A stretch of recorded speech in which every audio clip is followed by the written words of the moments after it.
right, welcome to another edition of Evan Ginsberg's Legends TV. Yours truly, the associate producer of The Wrestler with Mickey Rourke. And we love to talk wrestling here on Legends TV, which is an arts program that features pro wrestlers. And we have promoter Chris Michael and Stockade joining us. And Stockade, you look particularly menacing with that giant belt. Yeah, brother. Tell us a little about yourself. Hey, pro wrestler Stockade, the Devil's Outlaw, NYWC champion, been doing this for 12 years. International superstar, deathmatch wrestler, a little bit of everything. Deathmatch wrestler. Yep. So tell us the craziest thing you've ever done. I've done the craziest thing, taking a cinder block to the head. And what does that feel like for the layman? I don't know, if anyone's ever taken a cinder block to the head, it's not good. It left me out for a couple days. And what's your take on my buddy, the Necro Butcher, who I brought into the wrestler? Necro, I love Necro. He's a good guy. Awesome One guy. of my good friends, Awesome yeah. guy. I'll tell you a funny Necro Butcher story. I did the casting calls on the wrestler, and he's late. Aronofsky's ready to leave. Necro Butcher's mom calls. Where's my boy? Can you imagine? I'm like, we don't know where your boy is. We're waiting for your boy. Okay? It's fine. So we're filming the that classic scene where he's having the match with Mickey, Randy the Ram, and he actually staples the bill to his head, and there's real blood. And the cinematographer's this sweet little French woman, and she almost threw up. Like, she never saw anything like this in a major movie. So that's my Necro Butcher stories for you. Necro's a good guy. Awesome guy.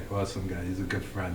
And Chris, you have a big show Friday night. Tell us about it. June 24th. Evan, every time I come here, I have a different hat on. First, it was the announcer You hat. have no hat on today. No, right? But it was the announcer, it was the commentator, it was the director, now promoter. Like, June 24th, live from the NYWC Sportatorium, World's Finest Wrestling debuts live.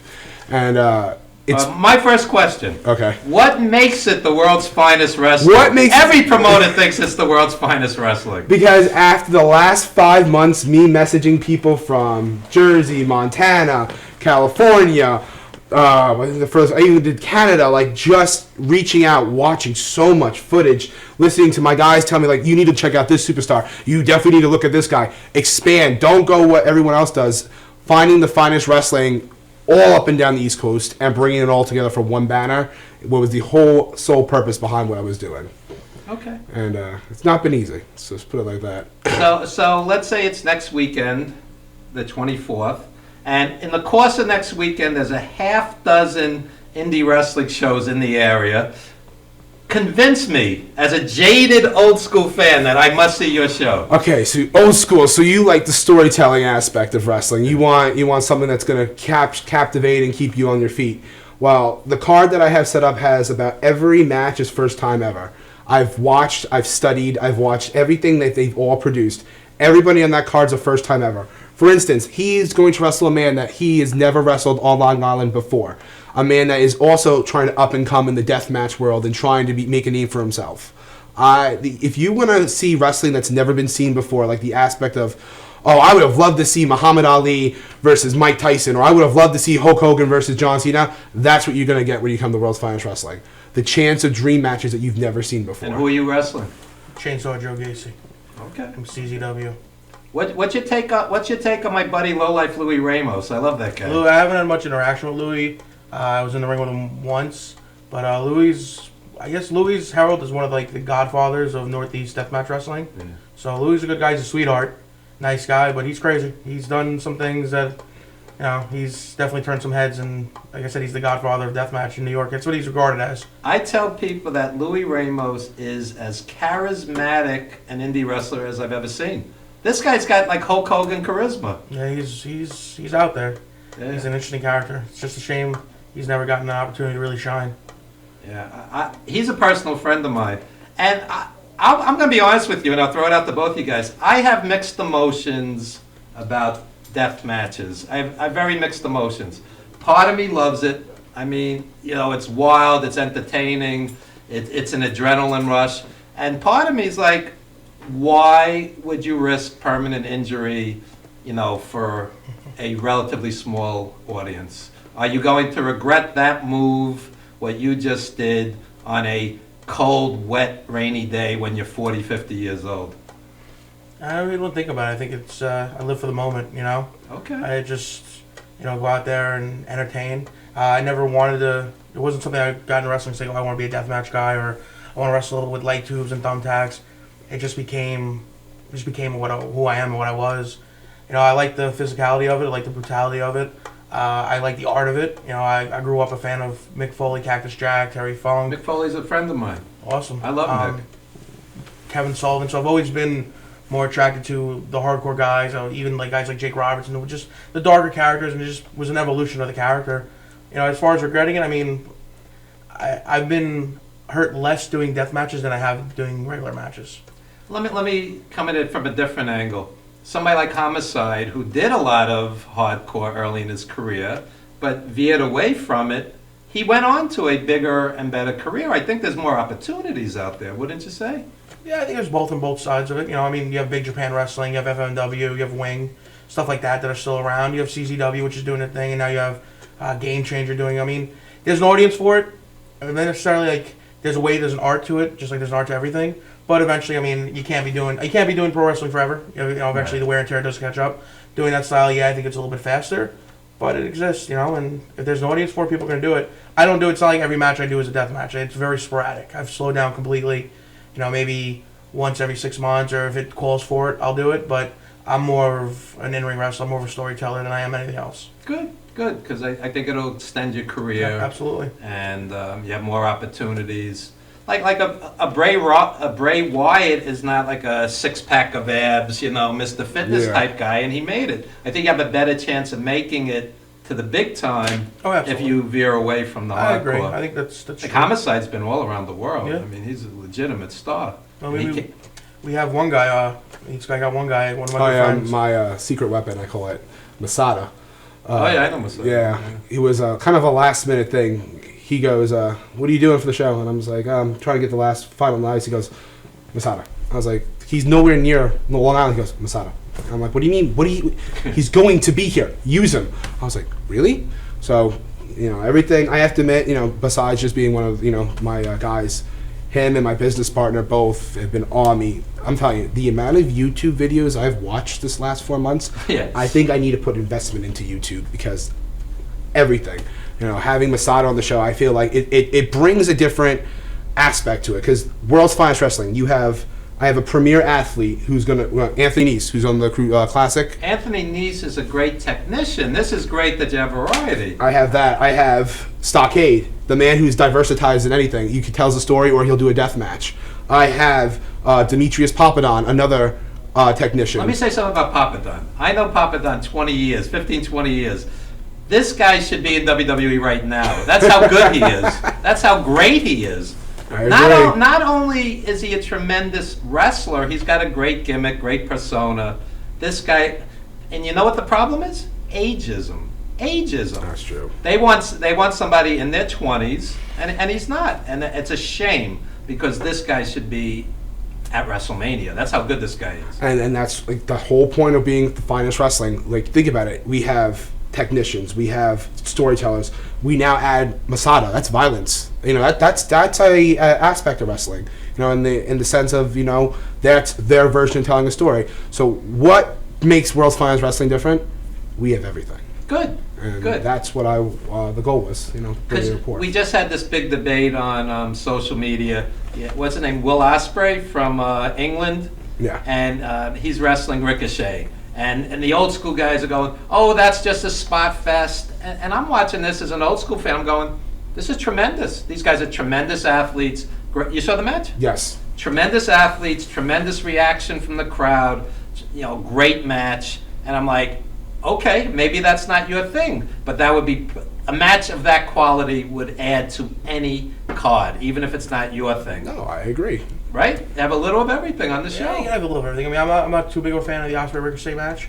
There's things that what they did is tremendous, and it's ridiculous, the athleticism and the timing that took to pull off what they did. There are things that anyone can nitpick it. I just think everyone's entitled to their opinion, and it seems like if you don't agree with the majority of this match is awesome, then you're ousted. Yeah. Like a guy like Vader, for example, was blasted on Twitter because he didn't like it, but that's his opinion. But everything, there should be a little bit of something. There should be the hardcore, there should be the comedy, there should be the technical wrestlers, the high flyers, the big men. Like, there needs to be everything, and that's what this guy did. Him and his partner brought together the best, just not from the Northeast, but around the country. He asked my opinions and guys that I have suggested and other people. And WFW is going to be something special. I really, truly believe that it's going to be something that this area, the Long Island wrestling scene, needs to be different. There's a lot of companies out there right now, and this guy put in more time and effort than I've seen any other promoter in this area do just on his one debut show alone. I happen to agree with you guys. A wrestling show should be something for everyone.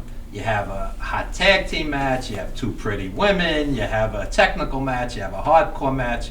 Give everybody something. But what you don't want is 27 matches with ticket sellers where it goes 4.5 hours and you're numb by the end of the night. I've seen cage matches set up after midnight.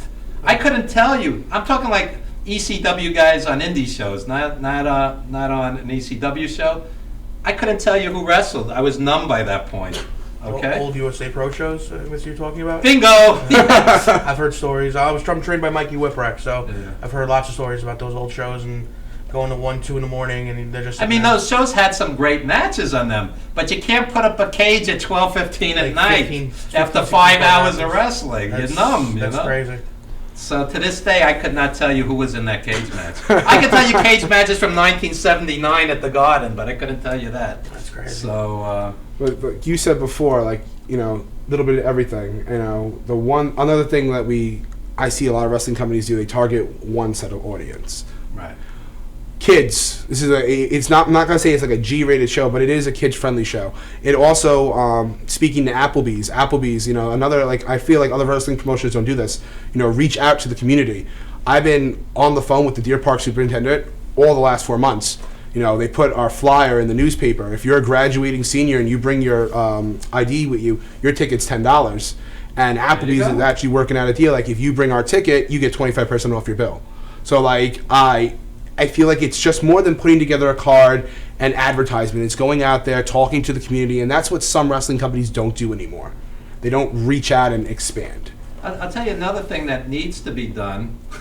I could do in 3 minutes everything wrong with indie shows because I've been to thousands of them. But first of all, why don't the wrestlers promote the shows also?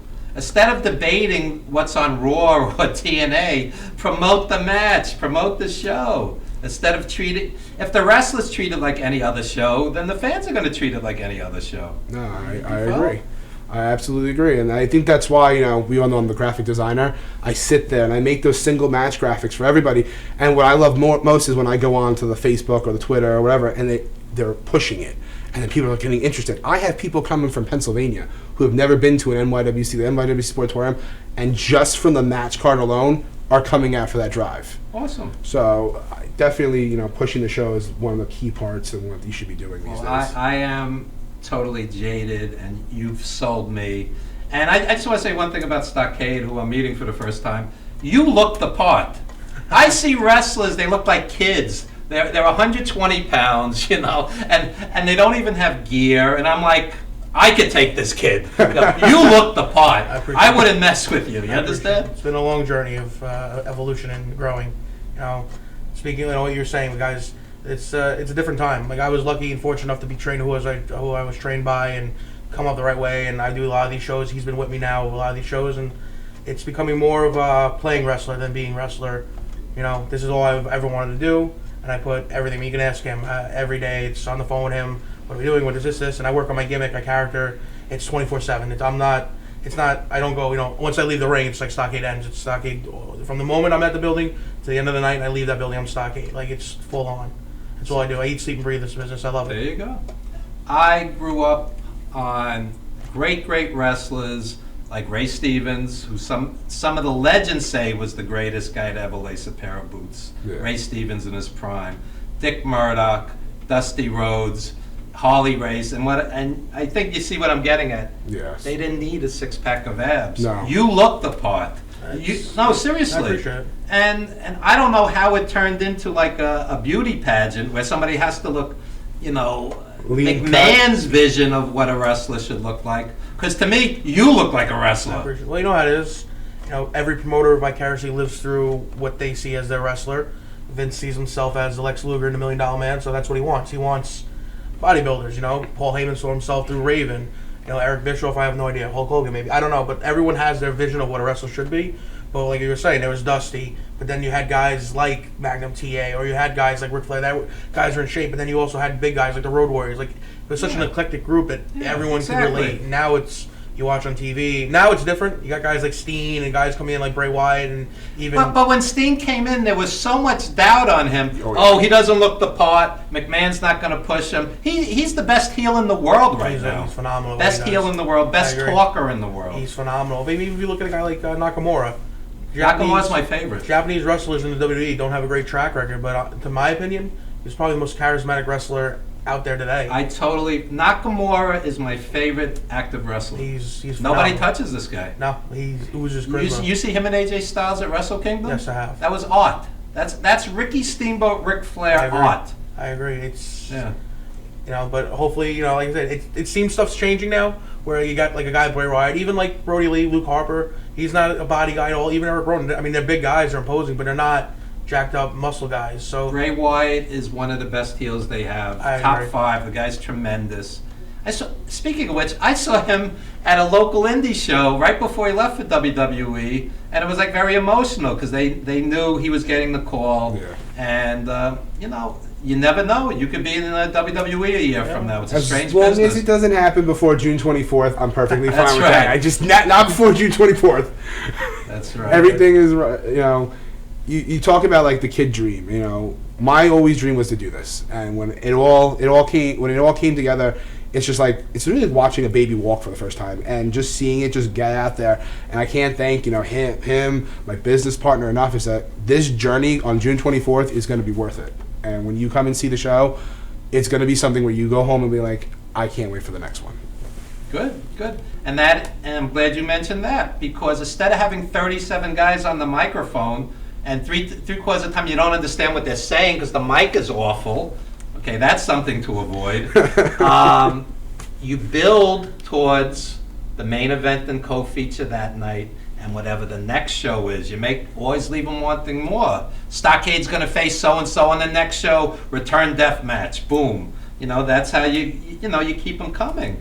Well, do you want to give him the preview for the second show? We do know your opponent. That would be a big hit drop. You're the promoter. On the second show, which has already been made, September 9th, from the NYWC Sportatorium, he goes one-on-one with former WWE superstar Kurt Hawkins, also known as Brian Myers. Yeah. Kurt Hawkins is an excellent wrestler. He's a the real main pro. event for the September 9th show.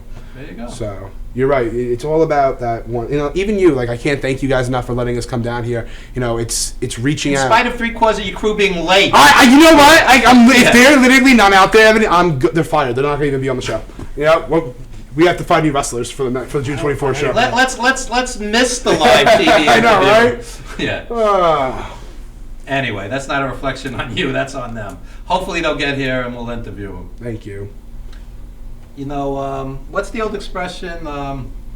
It's something about tardiness, or you have to be. Vince McMahon wouldn't deal with it. No. The one thing he yells at me about the most, and everyone does, is I'm way too nice. It's like I need that extra backbone in the back.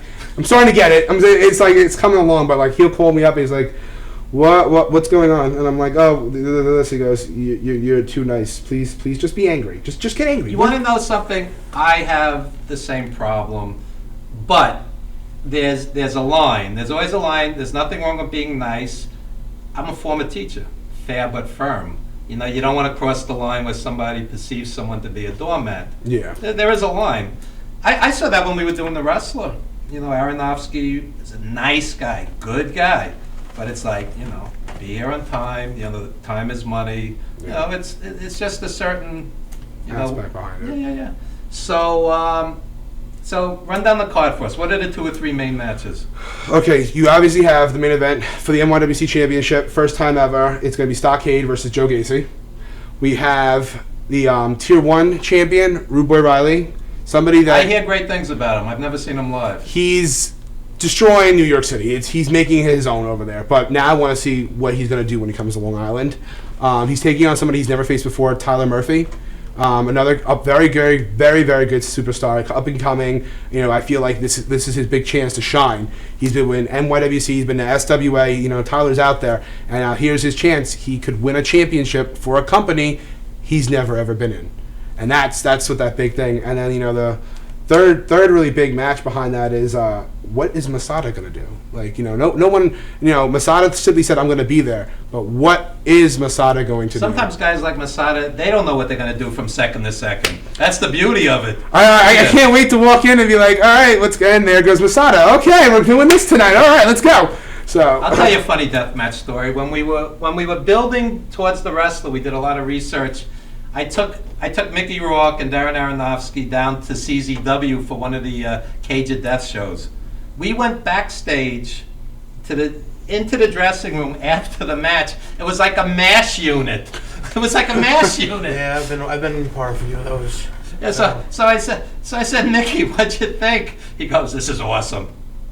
So again, it's not for everyone, but some people, will appreciate it. And look, I saw Abdullah and the original Sheik wrestle. I saw Abdullah and Brody wrestle, and it was hardcore. I mean, it was a bloodbath. It was a little different, but hardcore goes back decades. Oh, absolutely. Yeah. I think my favorite match with him, and it's you could actually see it on the NYWC archives. It's him versus Matt Tremont. It was also the first time I've ever announced for NYWC.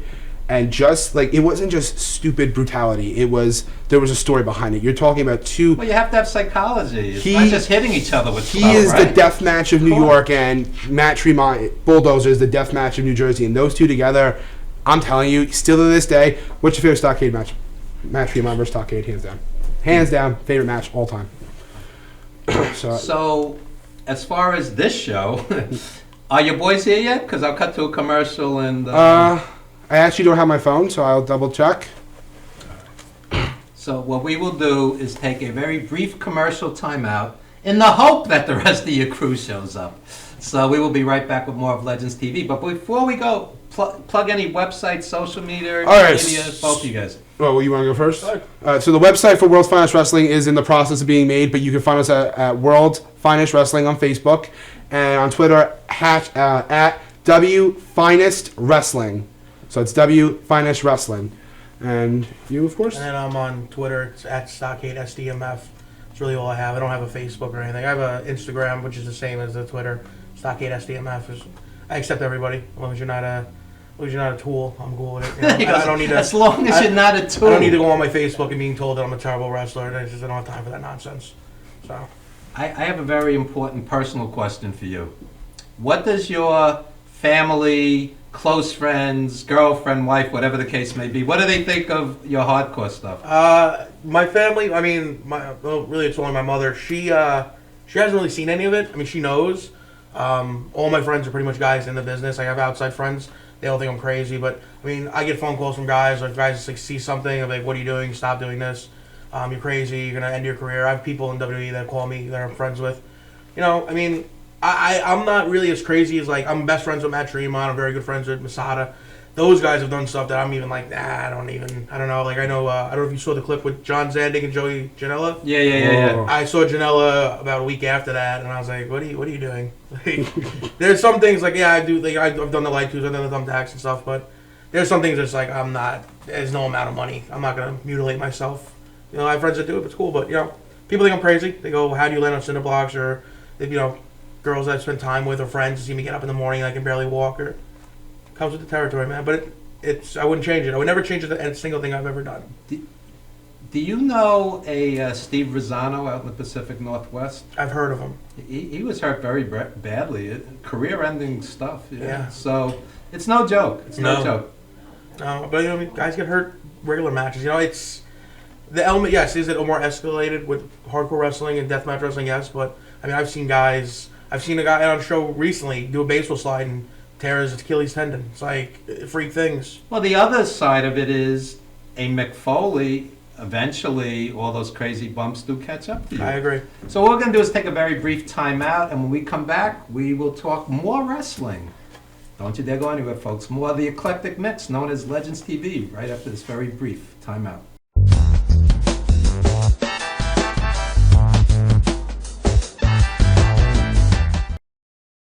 For nearly a decade, Evan Ginsberg's Legends Radio has featured interviews with the greatest names in the arts and sports. Heard worldwide at legendsradio.net, the program has featured these great musical legends: Ray Manzarek of The Doors, Billy Corgan of Smashing Pumpkins, Judy Collins, Roberta Flack, and many more.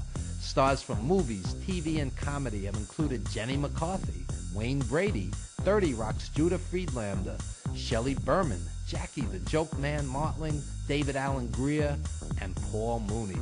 Stars of pro wrestling and MMA include Bruno Sammartino, Rowdy Roddy Piper, Superstar Billy Graham, and Frank Shamrock. Co-hosted by renowned journalist Dr. Mike Lano, Legends Radio is heard Wednesdays 7 p.m. to 9:20 p.m. Eastern Standard. We are archived 24/7 with hundreds of hours of classic interviews. Legends Radio also features the best in indie music, showcasing talent deserving wider exposure. I'm from Brooklyn, baby. Don't forget the gravy. We are soldiers. You missed the birth of your mother and father. Don't you dare miss Evan Ginsberg's Legends Radio. Galaxy Luxury Coach is a full-service limousine and party bus company. Family-owned and operated, we are an industry leader with over 25 years of experience in providing best-in-class luxury transportation for your special event. Whether it's your precious wedding day, an all-day wine tour out east, your high school prom, that special birthday, or just an amazing night on the town, our professional chauffeurs stand ready to ensure your special event is truly special. Galaxy Luxury Coach has one of the largest and modern party bus fleets in the New York area. Our party buses are simply nightclubs on wheels. Concert sound systems, light shows, lasers and strobes, multicolor LED lighting brilliantly lights your party bus inside and out. For corporate and more laid-back events, we will cater to your specific needs and requests. What sets Galaxy aside from all others in the luxury transportation industry is our attention to detail in customizing our services to your special event. At Galaxy, it's all about you and your guests. Galaxy customers return time and time again because they know they can trust Galaxy to help deliver those lifetime memorable moments. Step aboard and let your Galaxy experience begin. Hello, I'm Dr. G. I've established an organization called Voices for Veterans. We use music to honor veterans and to help the public understand what veterans have gone through when they come home from war. On October 22nd of this year, we're going to have an incredible show, a 3.5-hour concert at Malloy College, one of the greatest 500-seat theaters on Long Island. We're going to honor 25 veterans. We've taken an incredible band, 15 people from Long Island, some of the best musicians we could find, and we merged it with a 30-person choir, merging gospel with rock and roll. This incredible 3.5-hour show is like none other that you've ever seen. This is Grammy quality. October 22nd, you can buy a ticket, you can make a donation, you can get involved, you can help us with the committee. You can look us up at v4veterans.org and go on our website and get all the information about the show. Please make a difference to these veterans by coming aboard with us with Voices for Veterans. Thank you so much.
Hey guys, more wrestling in just a few minutes, but first we're going to have our recurring segment, Unger the Radar.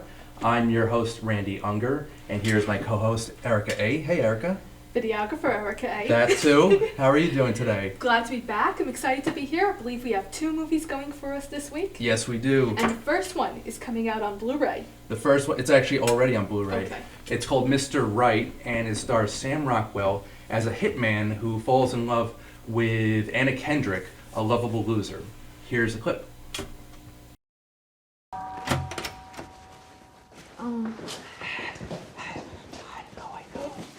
this guy dead? Just unconscious. I'm really sorry. Okay. Do you have any... You have a bathtub, right? Hey, I'm not sure that you should be here, because I don't know. I feel really confused, and like we should probably take a break.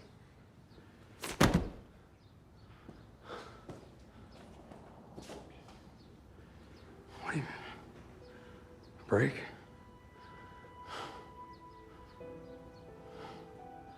Okay. Okay.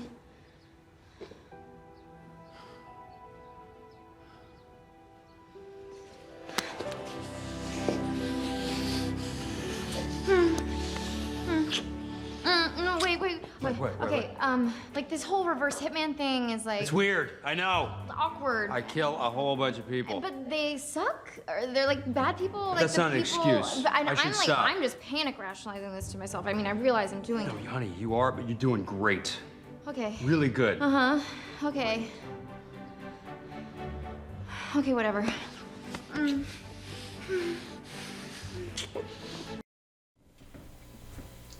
And there you have it, guys. That's Mr. Right, starring Sam Rockwell and Anna Kendrick, now on Blu-ray. Eric, what'd you think? I personally did enjoy the movie, except for her. Really?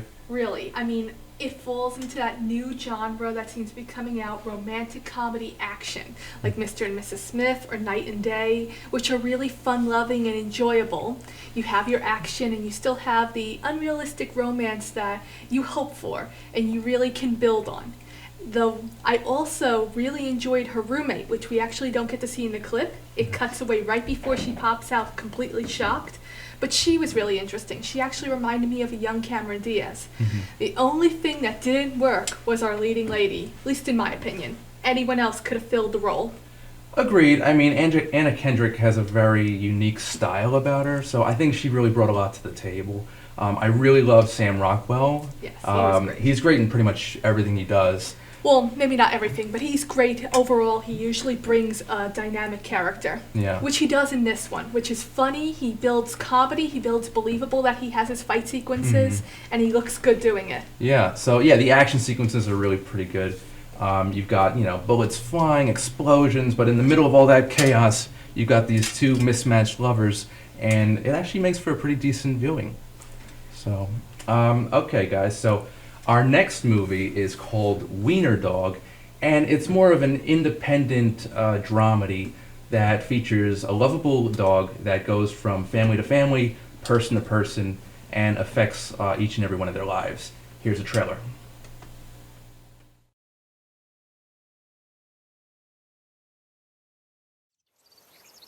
Heel!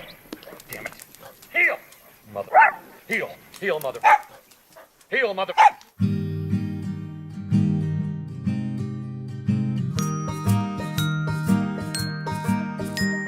A dog is not human. It's an animal. Nature doesn't care about them. It's sad but true. We're a dog's only friend. Hey, Wiener Dog. She looks like you. Thanks. I'm going to Ohio tomorrow. Want to come along? What's in Ohio? Crystal meth. Okay. Nana! This is Fantasy. Hey. Fantasy is an artist. Nana used to do some painting. I pose nude and spread my legs. It's cool. You need to exercise. I walk my dog. Exercise. I can't. You gotta have a what if. What if you taught script writing at a film school and had no talent? Wiener Dog, Wiener Dog. I think it's really great that you got a new dog. What's its name? Cancer. Why would you name it that? It felt right.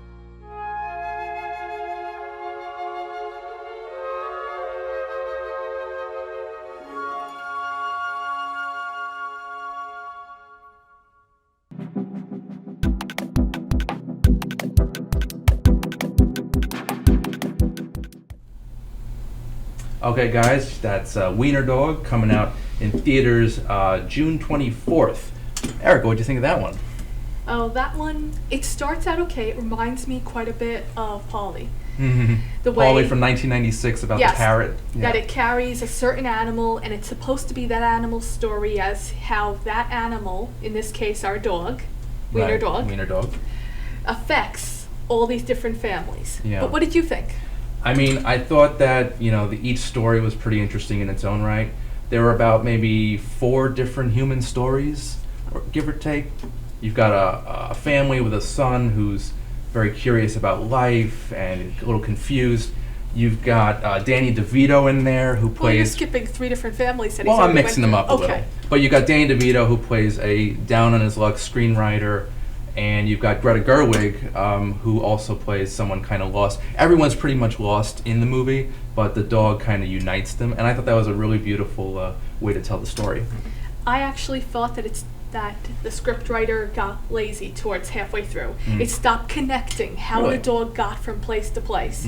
And I know you mentioned Danny DeVito. I thought he took so much away from the movie. He definitely outshined the dog.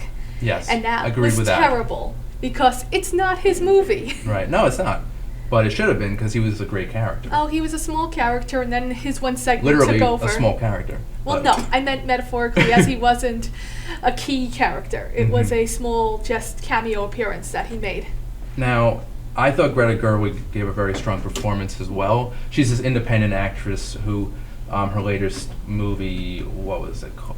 The latest movie she did. Maggie's Plan. Maggie's Plan. We've actually seen a lot of her movies on this segment, so Yeah, no, she's it should be becoming next called her segment. a regular on Under the Radar, Greta Gerwig. But I enjoyed more the actor that she acted with.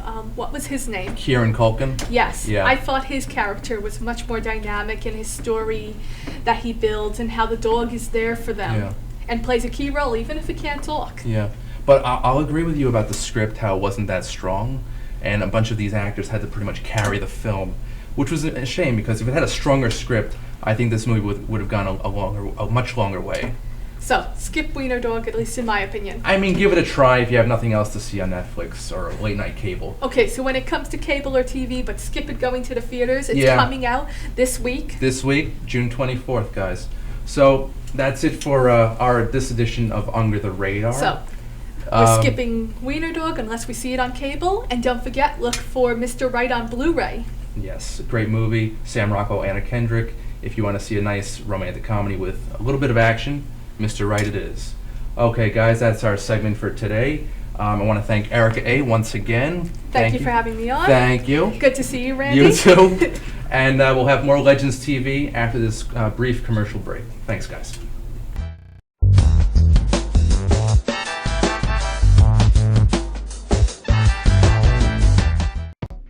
Welcome to Formula Auto Wash, where every day is a great day for a car wash.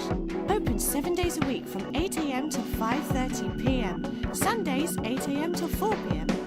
Detailing packages for every budget, starting out at $29.99. 100% hand wash and detail centre. Hogshair and microfiber brushes and mitts. Proudly using Ecolab Blue Coral soaps and waxes. Formula Auto Wash has served the community for over 30 years. Senior discounts all day, every day. Ladies' Day Wednesday, $3 off any wash. Early bird discount Monday through Thursday till 9:30 a.m.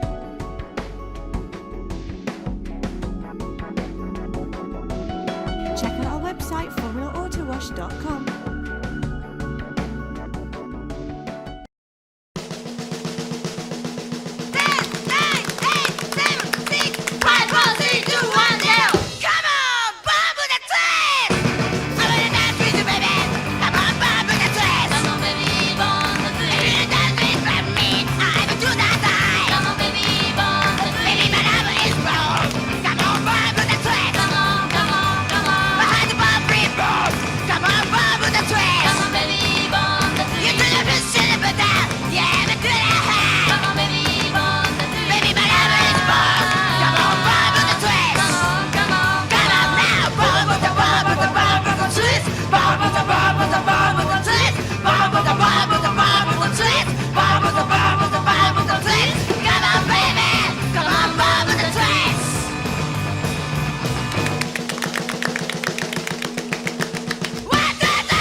You smell so good, I won't have to bathe the next 2 weeks.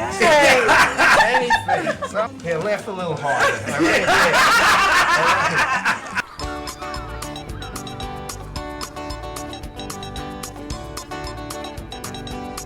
I will take him. I would be proud to show you off, you little old weirdo man.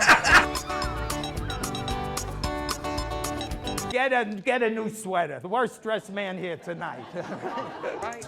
Look, get that laugh, and get it in there tonight because nobody else is gonna laugh like her. She's under drugs, all right?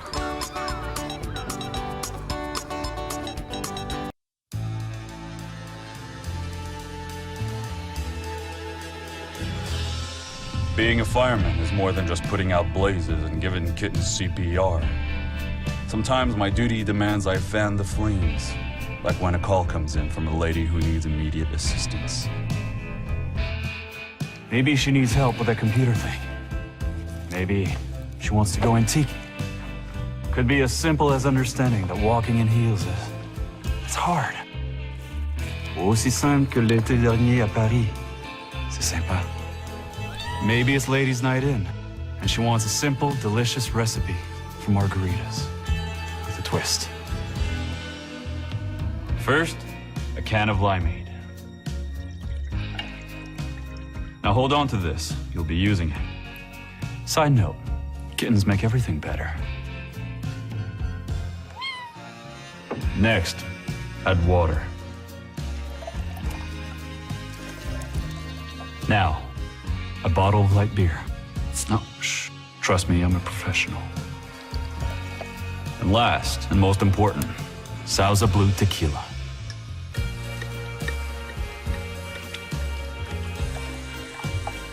Now, mix it up.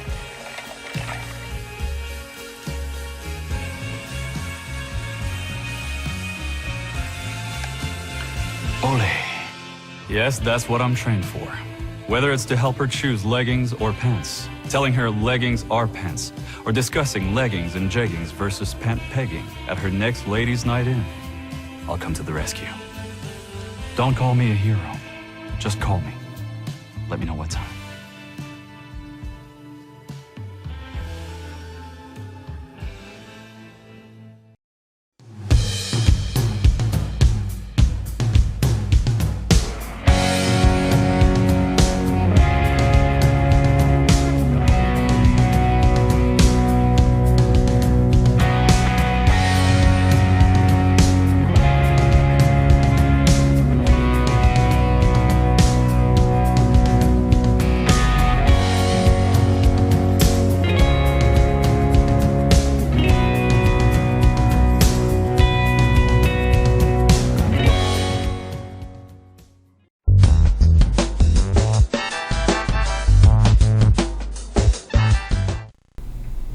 We are back with Legends TV, joined by Mike Verna, and we're back to our wrestling.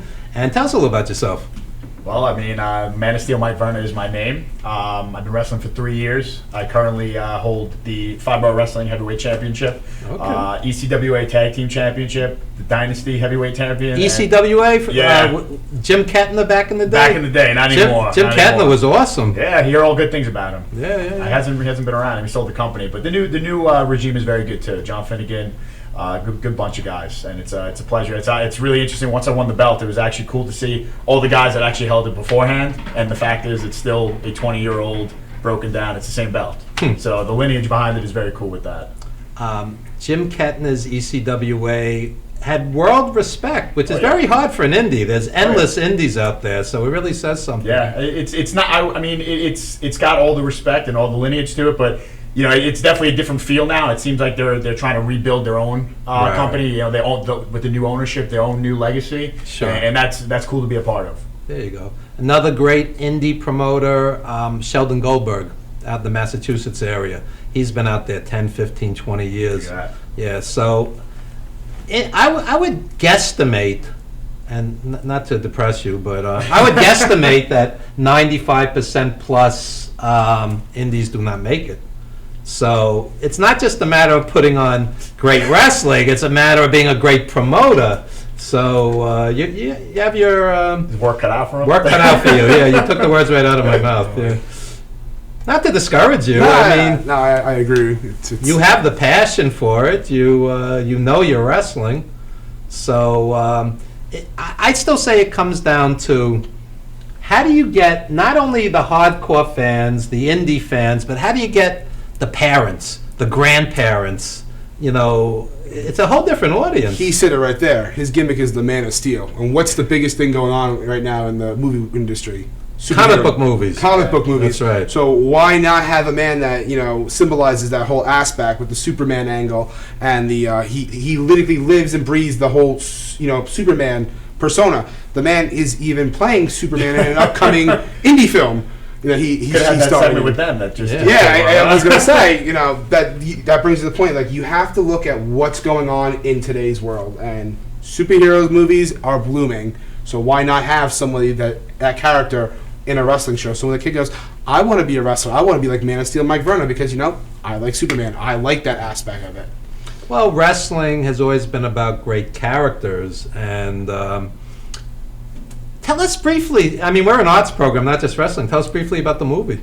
Sure. Well, first and foremost, like Chris said, you need that good guy and bad guy balance there. So every Superman does need a doomsday. You know what I'm saying? But that being said, James Bond needs a great villain. Otherwise, you don't have a movie. Absolutely. Well, the interesting thing about the movie, it's called Men in Black: Kryptonian Wars, and it's funny because when we were off the air, you guys were kind of explaining as to what kind of films these the two films that they were reviewing were, and I kind of still struggle to find the word what this movie is. It's kind of in the middle of like an indie. I usually say low budget Comic-Con type of movie. Okay. Because it's definitely not produced by genre film. Yeah, it's that fan film, genre film, whatever would work best for it. But it's a crossover between Men in Black and Superman.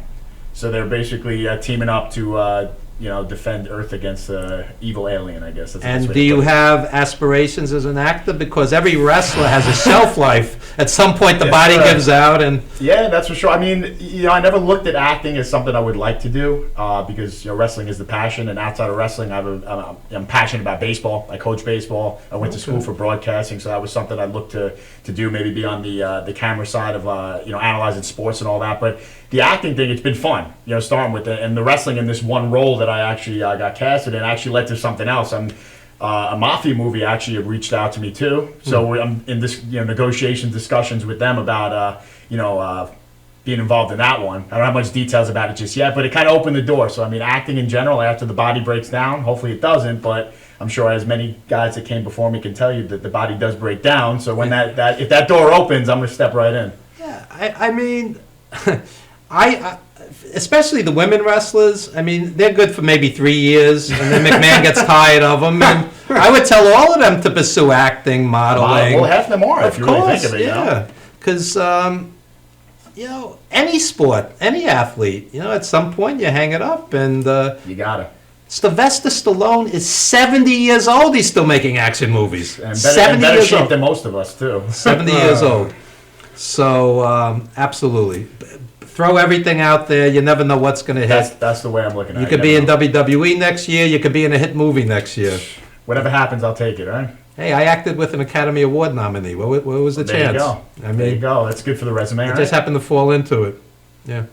So I'm assuming you're the face. Are we breaking? Yeah.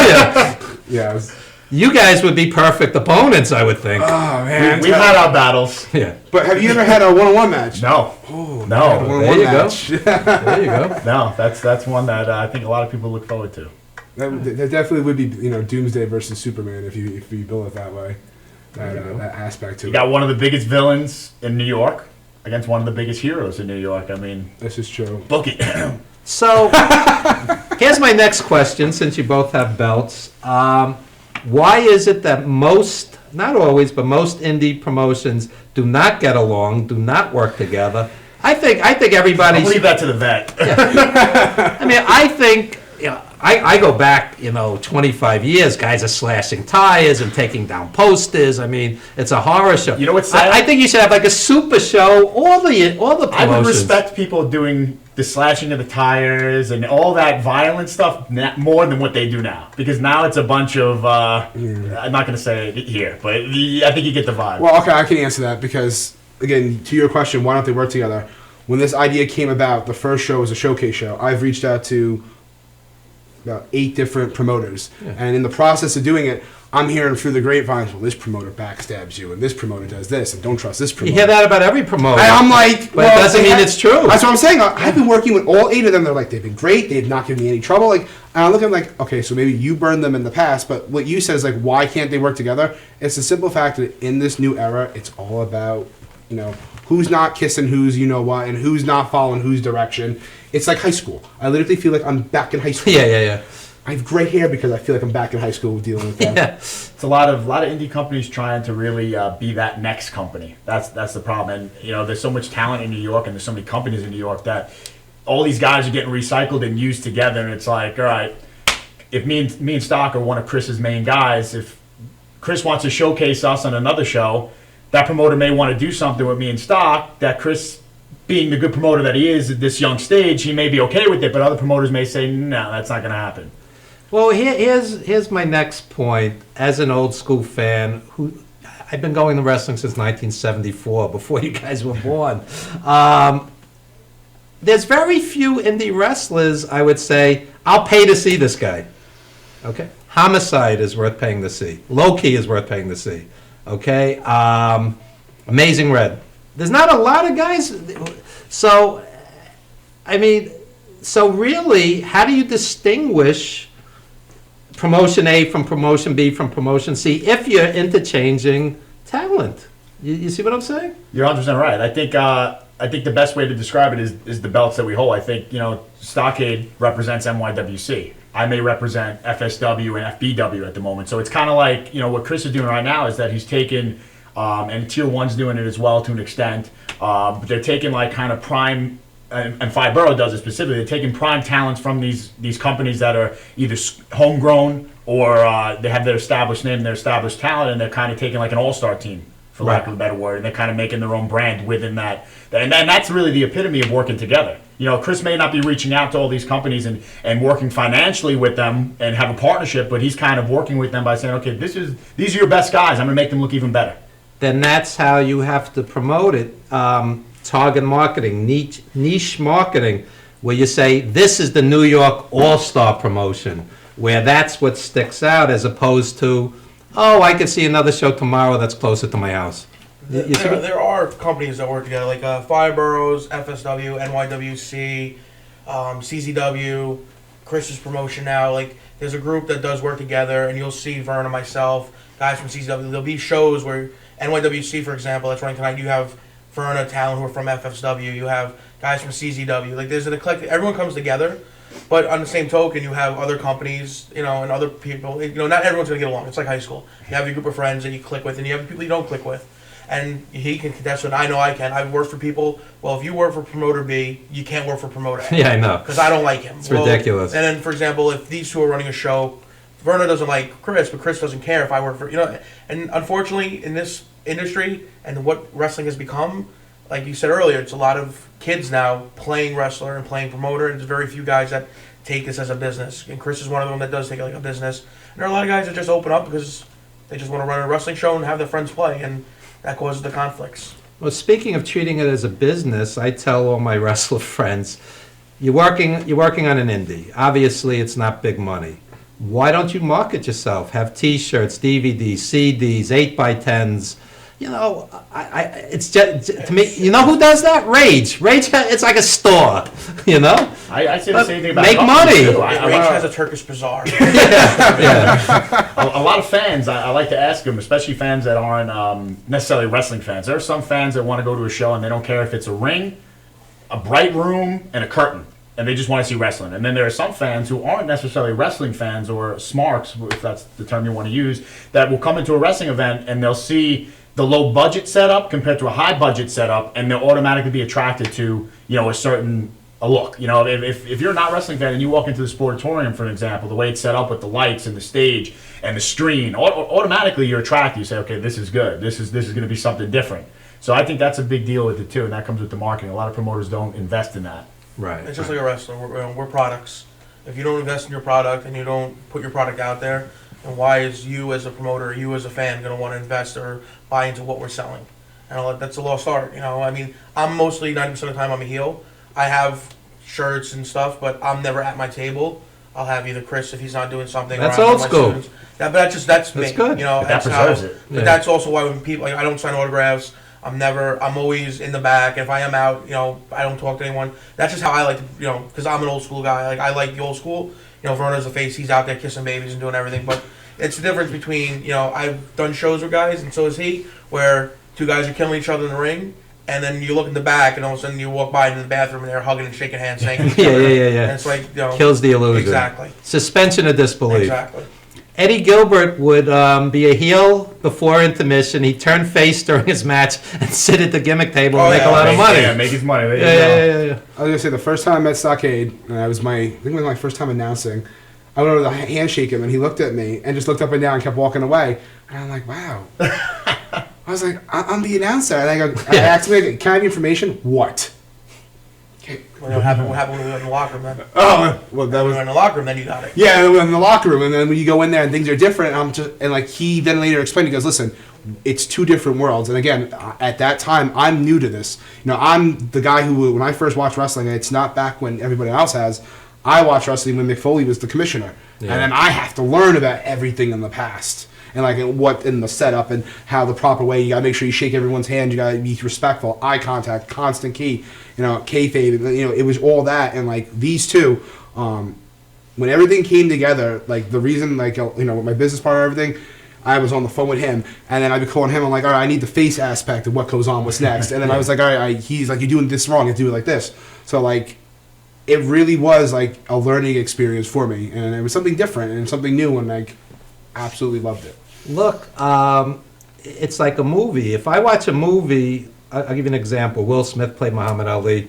I watched that whole movie, I go, he doesn't look like Muhammad Ali. That's not Muhammad Ali. You still have to have a suspension of disbelief. You know, you look like a heel and you look like a face. I'd sit there and believe. You see what I'm saying? Mm-hmm. Nowadays, you can't even tell anymore. I mean, the faces want to be badass like Steve Austin, and you go, the guy's a kid. This guy's not convincing. That's the problem. Guys don't want to be certain roles. You know, guys don't want to be the chicken shit heel, or they don't want to be the white meat babyface. They want to be that Stone Cold, or they want to be that like Triple H. Those guys work to be that. You know, that's who they are, and it's just how it is. You know, but like at WW, you're gonna see you got to check it out. Like, I just can't talk about how great it's gonna be.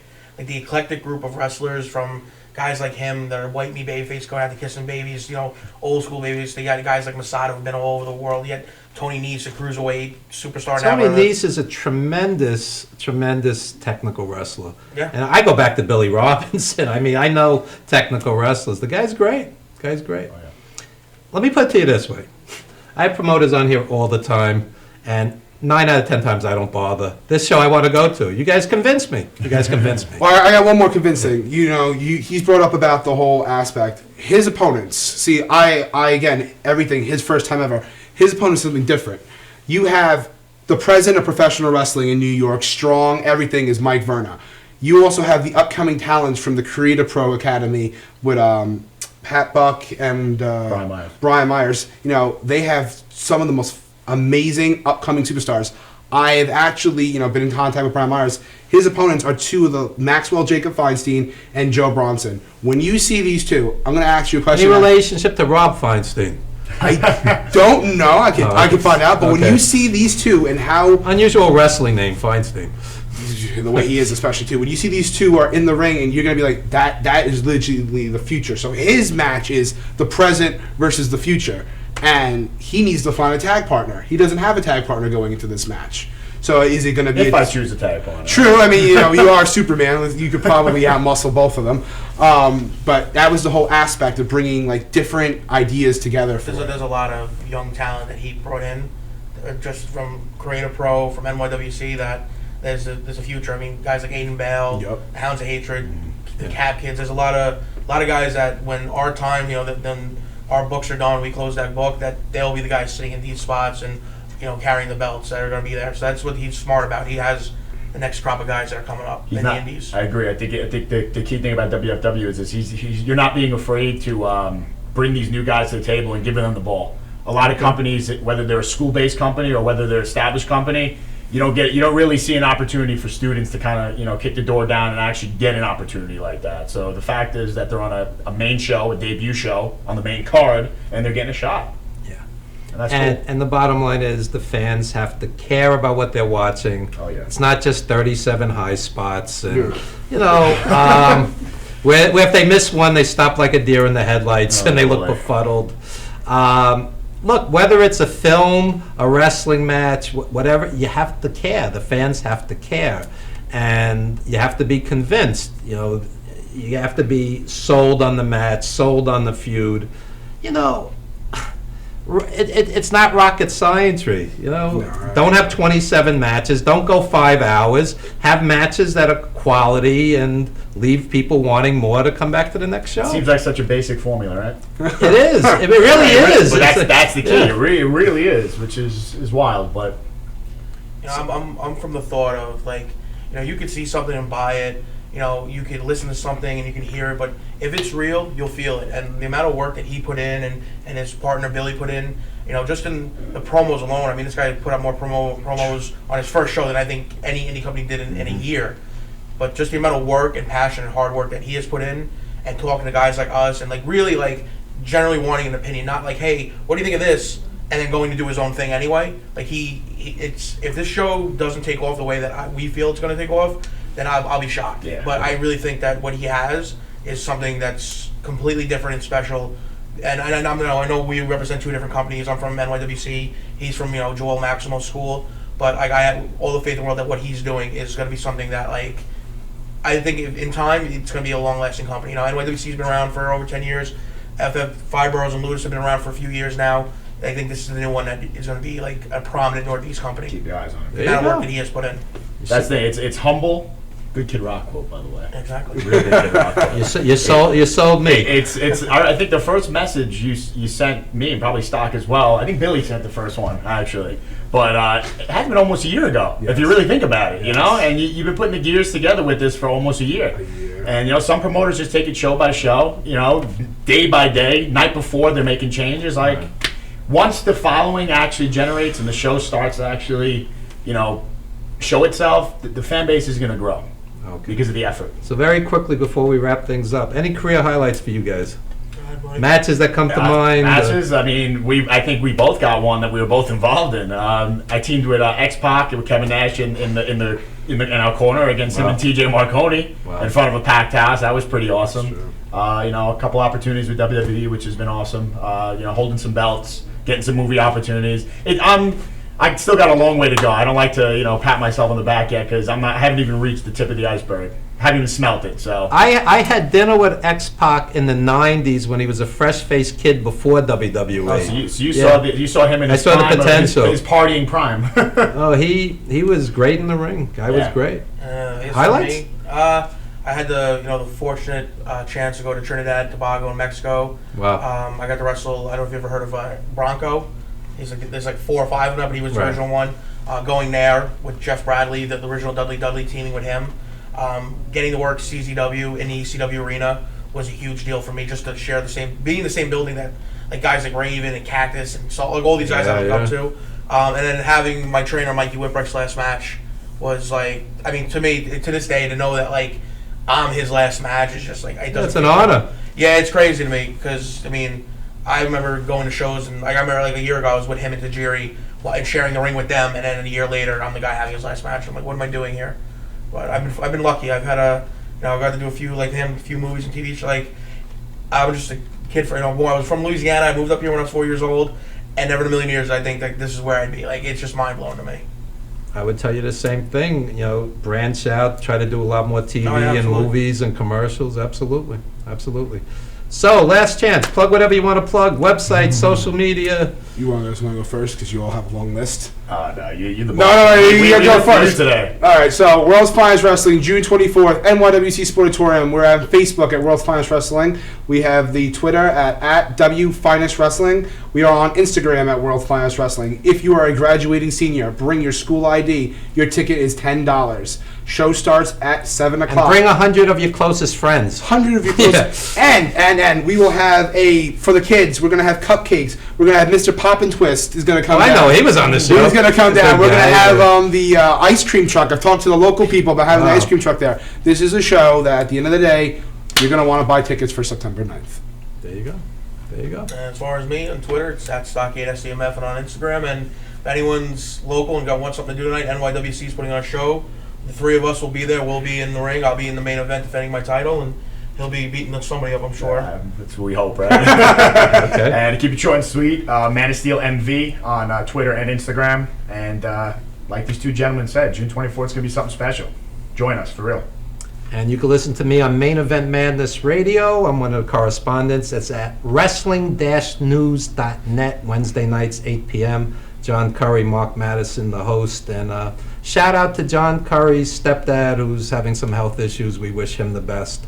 And when we come back, maybe we'll coax one or two of these guys on stage. We have an incredible magician coming up next. We do it all here on Legends TV. Next week, we have hip-hop, we have wrestling, always an eclectic mix. So don't you dare go anywhere. More of Legends TV when we come back after this very brief commercial timeout. Don't you dare go anywhere.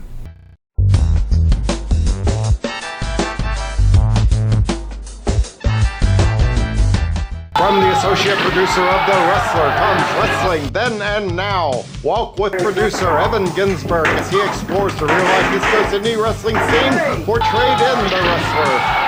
Featuring legends old and new. Killer Kowalski. People get so gullible I can say anything, believe it all. The whole thing is, from the very beginning, you can create baloney, and more baloney, people still believe you. Nikolai Volkov. I escaped from communist country, but then I met the gentleman named Fred Blassie, who was my manager, and he told me, Mr. Nikolai, if you hate so much communism, why you not help those people that live there, show the rest of the world what it means to be communist. Just act like you are one. You know what they did to you, what they did to your family. And I said, yeah, that's a good idea. Well, double deal, so I did it. Don Dr. Death Arnold. Sell it. That's it, boy. That's it. Oh boy. Low Life Louis What I speak Ramos. about is the time when I was wrestling in a church for a community show, and I lit the table on fire and the whole building almost burned down. Ratty the Rat When Girl. you tell or show your family about your unusual career path, how do they react?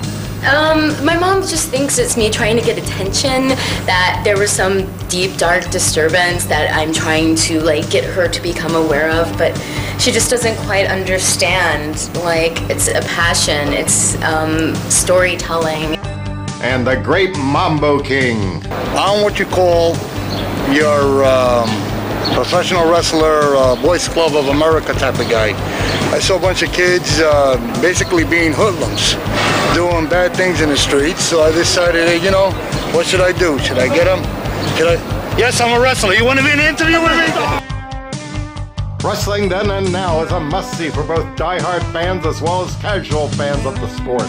A wonderful piece of history and art. I can't wait to watch it all over again. It was great to see my old deceased friends, Killer Kowalski and Tiger Khan. It was also great to see Evan Ginsberg, Don Arnold, and Jeff Archer. You don't have to be a wrestling fan to enjoy. It's that good.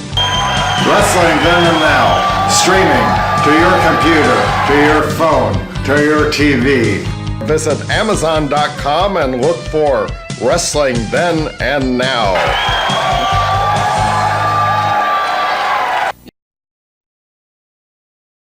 For nearly a decade, Evan Ginsberg's Legends Radio has featured interviews with the greatest names in the arts and sports. Heard worldwide at legendsradio.net, the program has featured these great musical legends: Ray Manzarek of The Doors, Billy Corgan of Smashing Pumpkins, Judy Collins, Roberta Flack, and many more. Stars from movies, TV, and comedy have included Jenny McCarthy, Wayne Brady, 30 Rock's Judah Friedlander, Shelley Berman, Jackie the Joke Man Martling, David Allen Greer, and Paul Mooney. Stars of pro wrestling and MMA include Bruno Sammartino, Rowdy Roddy Piper, Superstar Billy Graham, and Frank Shamrock. Co-hosted by renowned journalist Dr. Mike Lano, Legends Radio is heard Wednesdays 7 p.m. to 9:20 p.m. Eastern Standard.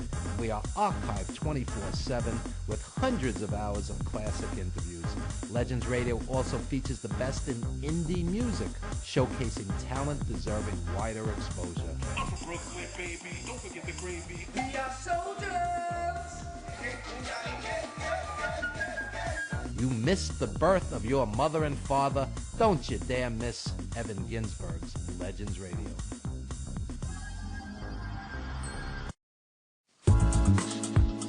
Welcome to the Rehab Center located at 2025 Brentwood Road in Brentwood, New York. At the center we offer chiropractic services, acupuncture, and physical therapy. We take most major medical, no-fault, and workers' comp insurance. If you need these types of services, contact the offices at 631-234-4949. That's 631-234-4949. Welcome to the Rehab Center located at 2025 Brentwood Road in Brentwood, New York. At the center we offer chiropractic services, acupuncture, and physical therapy. We take most major medical, no-fault, and workers' comp insurance. If you need these types of services, contact the offices at 631-234-4949. That's 631-234-4949. Galaxy Luxury Coach is a full-service limousine and party bus company. Family-owned and operated, we are an industry leader with over 25 years of experience in providing best-in-class luxury transportation for your special event. Whether it's your precious wedding day, an all-day wine tour out east, your high school prom, that special birthday, or just an amazing night on the town, our professional chauffeurs stand ready to ensure your special event is truly special. Galaxy Luxury Coach has one of the largest and modern party bus fleets in the New York area. Our party buses are simply nightclubs on wheels. Concert sound systems, light shows, lasers and strobes, multicolor LED lighting brilliantly lights your party bus inside and out. For corporate and more laid-back events, we will cater to your specific needs and requests. What sets Galaxy aside from all others in the luxury transportation industry is our attention to detail in customizing our services to your special event. At Galaxy, it's all about you and your guests.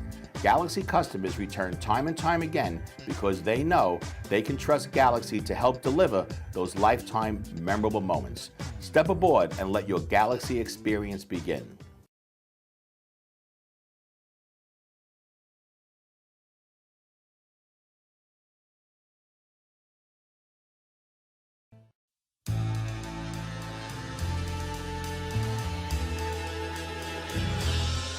Being a fireman is more than just putting out blazes and giving kittens CPR. Sometimes my duty demands I fan the flames, like when a call comes in from a lady who needs immediate assistance. Maybe she needs help with that computer thing. Maybe she wants to go antique. Could be as simple as understanding that walking in heels it's hard. Aussi simple que l'été dernier à Paris. C'est sympa. Maybe it's ladies' night in, and she wants a simple, delicious recipe for margaritas with a twist. First, a can of limeade. Now hold on to this. You'll be using it. Side note, kittens make everything better.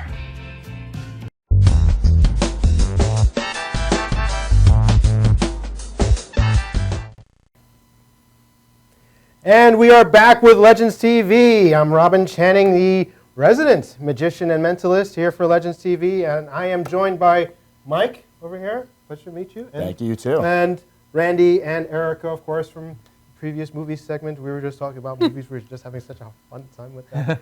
Now, I'd like to start this little segment with this. Now, very often I get hired to perform at private parties in people's homes, but based on what I have here, I don't want you guys to think that I go through people's homes too carefully, especially the kitchen area.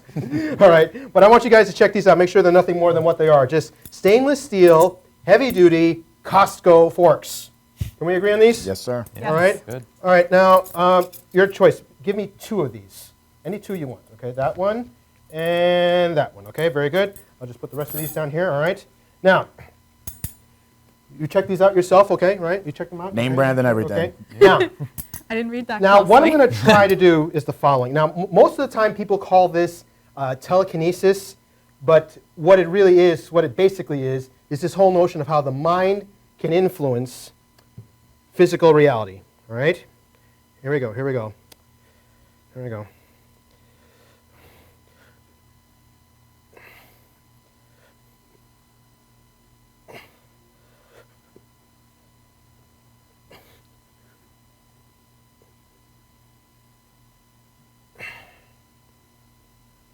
Check that out. See that? I'm supposed to be the strong one. I know.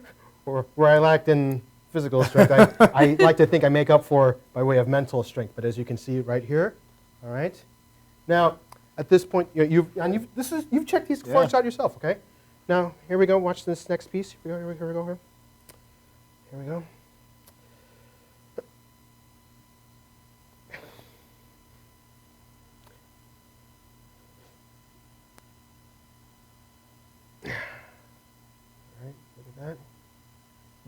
Yeah. Okay. Yeah, You can you go climb up it for up, that. That would help. Okay. Yeah, that would help. That would help. Okay. All right. Here we go. Here we go.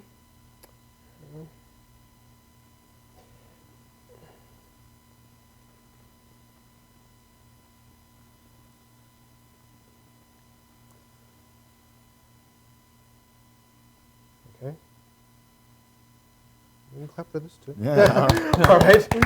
Now, at this point, people often ask me, can you make the fork straight again? I say, sure. What, you think I'm some sort of magician or something able to make it straight by magic or something? I mean, give me a break. At this point, let me try something a lot more focused. Here we go, here we go, here we go, here we go. All right. See that? The tine over there, yeah? See that? All right. Now watch, watch, watch, watch. All right. Tine's up. Okay, I do a lot better with the magic than I do with the word puns. Okay, I'll give you that, all right? All right. So at this point, I'm going to try something much more spread out. Here we go, here we go, here we go, here we go, here we go, here we go.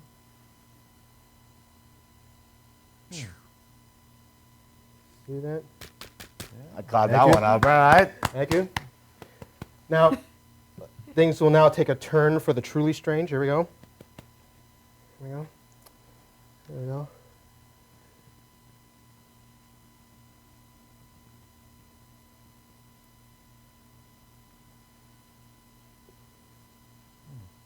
See that?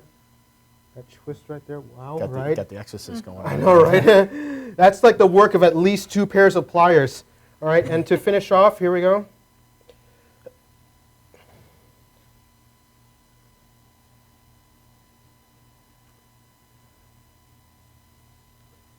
And there we have it. This is arguably the world's most bizarre desktop paperweight. Thank you very much. Nice souvenir. Okay, just be careful where you sit on that, all right? Now, ordinarily I like to do all this psychokinetic stuff, the mental stuff, but I thought I'd change things up a bit by doing some magic with some sleight of hand and so forth. As a matter of fact, you examine those items here. Examine these, all right? Here, just make sure they're nothing more than what they are. Just 1964 JFK silver $50. Okay, could you check those out there? All right, can we agree on those? All right. All right. All right. This is sort of like a last minute thought. Yeah, right. Now, here's the idea.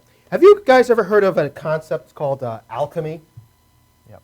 No. You know that? No. All right. What do you guys know about alchemy? Well, it turns objects into gold. All right. That's what the purpose of alchemy was. That was one of the goals. Alchemy was an ancient science that one of its goals was to try to transmute a base metal into gold. Now, bear in mind, these are silver coins, so it's a precious metal to begin with, so suspend disbelief for a minute. But like I said, one of the goals of alchemy was to transmute a base metal into gold. All right? Same president, same year, but now it's a gold version of itself. All right? Can we agree on that? Yeah. Thank you very much. Okay. Now, well, the idea of making something gold is not limited to alchemy because You might have heard of a legend called the goose that laid golden eggs. Here, check this out. All right, so the goose that laid golden eggs, if I were to do something to the effect of this, just put this in here. We have something that looks like this. Okay, same thing. But then there was also a legend of King Midas. You might have heard of that that legend, King Midas, all right? So let's take a look at this, all right? King Midas, his legend was such that anything he touched turned to gold. All right? But alchemy, as I've been talking about before, is an ancient science, and like any science, it has to obey certain rules. In fact, one of the rules that alchemy obeys is a rule called equivalent exchange, all right? Which basically states that humankind cannot gain anything without first giving something in return, and that to obtain something of equal value must first be lost. And that is alchemy's first law of equivalent exchange. Thank you very much. Now, the thing about alchemy is that I just described it, equivalent exchange, which suggests that there has to be something of equal value to the gold to start with, such that it ends logically as gold. But there was nothing of equal value to start this that had, to the gold. Having said that, let's check this out. Because there was nothing of equal value to the gold to start with, we're left with what we started with. And that's just 4 base metal coins, like so. Thank you very much. Now, what I'd like to do, especially because I've got all of you fine people here, I'm going to try something involving modern technology and the mysteries of the mind. Having said that, got my iPad here, this monster here. All right, so let's turn this on. I'm just going to do some tests here, all right? Let's see. Erica? Yes. All right, I'm just going to test to see if everything is working. As a matter of fact, I can just put these here, because I think I'm going to need my desktop space here if you don't mind. All right, so Erica, I'm just going to test to see how good our connection is, all right? Here's the first test. All right, so we talked before, so I got your cell phone before.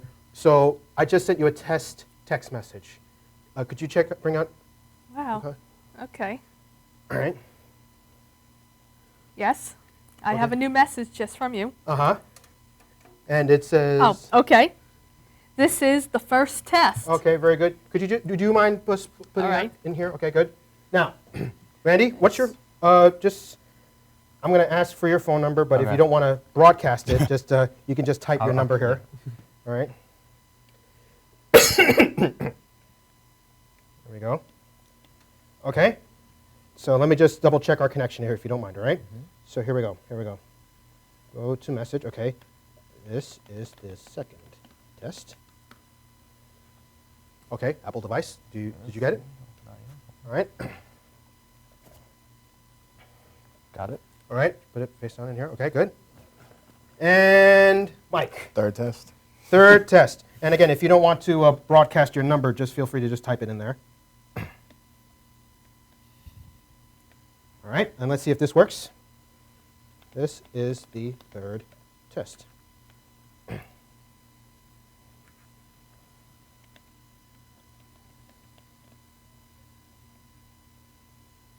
All right, did you get it? Nothing yet, but... Nothing yet. All right, let's see if this... All right. Sometime. Okay.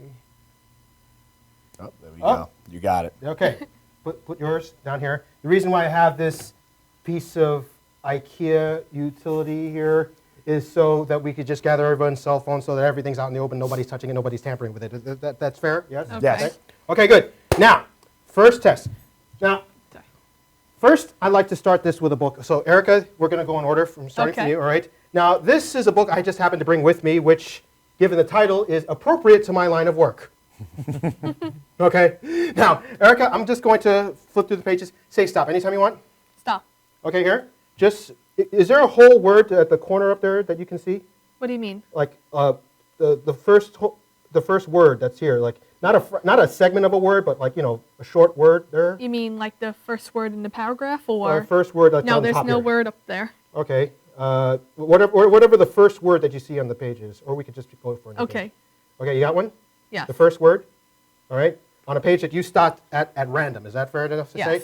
And you have that in your memory, yes? Yes. Oh, but you know what we should have done? We should have done the following. That was just think of that as a test run. Here, Okay. hold on, okay? Okay, so I have to do this, all right? All right, here we go. I have to do this, okay? Yeah, you see, I had to give your phone a prediction first. All right, so that was just a test run. So here we go. I just, once more, okay, so just say stop. Stop. Okay, here. Is there a word there, a short word over here? First short word, that No. little corner? Is it a pictures or something? No. All right. Well, Don't say it. No, don't say it. Yeah. All right, here, I was just say Stop. Here. okay. All right, here we go. Well, there's nowhere at the top, but the first word in the sentence? Yeah. Okay, I got it. Okay, that you can commit to memory. All right. Yes. Fair enough. All right. Yes. Okay, so what I had to do was I had to send you a prediction first, because that would make it a lot more effective. I send a prediction first, then you pick a word. All right. Is that a fair situation? Okay. All right. And now, Randy, what we're going to do is we're going to come to you at this point. I'm going to toss this away. This time, I'm going to test your artistic ability. All right. All right. So let me just see here. You're the second test. All right, Randy. Yep. All right. Here we go. I got in my pockets some index cards. Let's see. Index cards. Yes, just these. Hold on to this. Now, the reason why I'm giving you an entire stack, you'll see why in a moment, because if I just, this is a thick Sharpie, and if I ask you to draw a simple shape or something on just one, the ink is going to bleed through. Okay. So I'm going to ask you to just draw a simple shape, just make, keep it secret, don't let anybody see it. Any shape? Yeah, just the simpler the better. Okay. For my sake. Okay. All right, here we go. All right, don't let me see it. Keep it away from me. Okay. All right, and keep it face down. All right, and I'm just going to place this into my wallet like so. All right, and let's see. Yeah, here we go. And just zip this up close, and that's that. And yeah, you can hold on to the marker, okay? Okay. And now, Mike? Yes. Now we come to you. Oh, and yeah, now we come to you. So you see that deck of cards here? Yep. I'm going to send you a prediction. What I need you to do is to cut that deck of cards, all right? Okay. All right. Cut it. Complete the cut. And I'm going to send you a prediction. Here we go. Okay, so I've sent 3 different predictions. And if you want, just one more time. Cut it again? Yeah, one more time. Big guy, big deck of cards, right? Now, at this point, what I'm going to ask you to do is to take whatever the top card is, but keep it to yourself and look at it. Don't show it to anybody. All right, good. Look at it. Commit it to memory. Yep. And when you're done, just stick it somewhere in the middle of the deck. Middle? Yep. Actually, that's like towards the top, kind of. Middle-ish. All right. You know, yeah, just. Was it this one? Yeah, because it was sticking out too. So was that the same card, by the way? Yes. All right, just stick it somewhere like really dead center. All right. All right. There we go. And square up the deck. Make sure nothing sticks out. All right. So. All right. So here's our situation. We have 3 people. Send each person a text message to your respective phones, and before you guys made your selections. Okay. Especially with you with the word. I sent you a text message before you selected a word. What was the word that you selected? And. And. Could you get your phone? And open it. What was the message that I sent you? And. Go on. And you drew something, right? Yes. I sent you a message, and you drew something. Mm-hmm. What was it that you drew? Pentagon. Pentagon. Like, how many sides is that? I think 6, I'm not sure. 6 sides? Okay, could you open your phone?